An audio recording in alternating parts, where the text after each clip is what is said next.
लेकिन जैसे एक बालक होता है, उसके अंदर चलने का गुण पहले से ही विद्यमान होता है। माता पिता क्या करते हैं, थोड़ा सा प्रयास करते हैं तो बालक चलना प्रारंभ करता है। अगर हम बच्चे को ये कहें कि उड़ना प्रारंभ कर दे तो क्या सीख जाएगा? क्यों?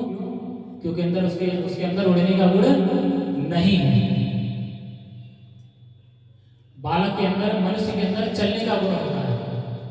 इसलिए जब हम प्रयास करते हैं, माता पिता प्रयास करते हैं तो बालक चलना प्रारंभ कर देता है। ऐसे ही हमारी चेतना जो है हमारे कर्मों के कारण दूषित है। अगर हम प्रयास करते हैं और जो हम अनुचित कर्म है, जो शास्त्र विरुद्ध कर्म है, उन कर्मों को बंद करते हैं तो हमारी चेतना जो है शुद्ध होना प्रारंभ हो जाती है।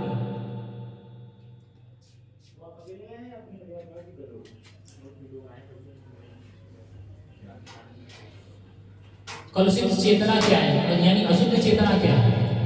अशुद्ध चेतना का मतलब है हमारे अंदर ये अहंकार होना कि ये शरीर ही सब कुछ है और इस शरीर से जुड़े हुए जो रिश्ते नाते हैं वही शास्त्र है।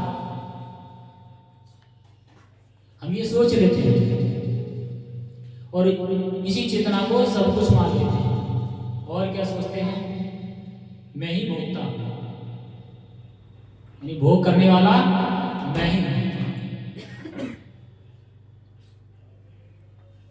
जब तक हम इन चीजों से बाहर नहीं निकलते हैं तब तक हम शुद्ध चेतना की ओर अग्रसर नहीं होंगे।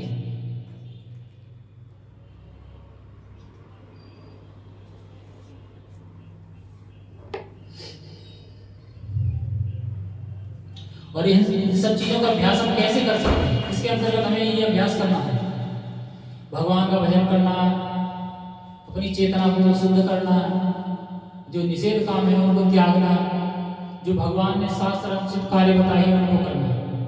हम कैसे सीख सकते हैं?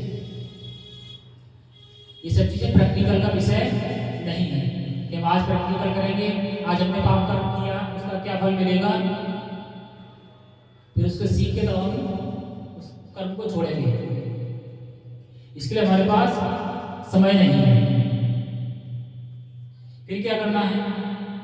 तो फिर जो भगवत गीता में जो ज्ञान दिया है उसको ग्रहण करके हम भगवान को प्राप्ति का रास्ता प्राप्त कर सकते हैं। और उसी का प्रयास हमें करना है। किसके अंदर में करना है? एक परंपरागत आध्यात्मिक गुरु की शरण लेकर। और गुरु परंपरा कहां से प्रारंभ होती है? भगवान से प्रारंभ होती है। सबसे पहले भगवान ही अर्जुन को ज्ञान प्रदान करते हैं, उससे पहले भी भगवान भगवद गीता की ज्ञान प्रदान कर चुके हैं। तो पुनः उस परंपरा को स्थापित करने के लिए भगवान फिर से गुरु शिष्य परंपरा को प्रारंभ करते हैं। इसमें गुरु कौन है? स्वयं भगवान कृष्ण है। और शिष्य कौन है? अर्जुन। तो मैं शिष्य होने के लिए क्या योग्यता होना चाहिए?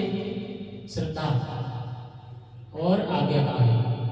जब हम श्रद्धावान होंगे तब हम ऑटोमेटिक आज्ञाकारी बन जाएंगे। और जब गुरु से हम प्रेम पूर्वक उनकी सेवा करते हैं, जब प्रश्न पूछते हैं तो हमारी समस्याओं का समाधान होने लगता है और हमें जो सही मार्ग है वो हमें मिल जाता है।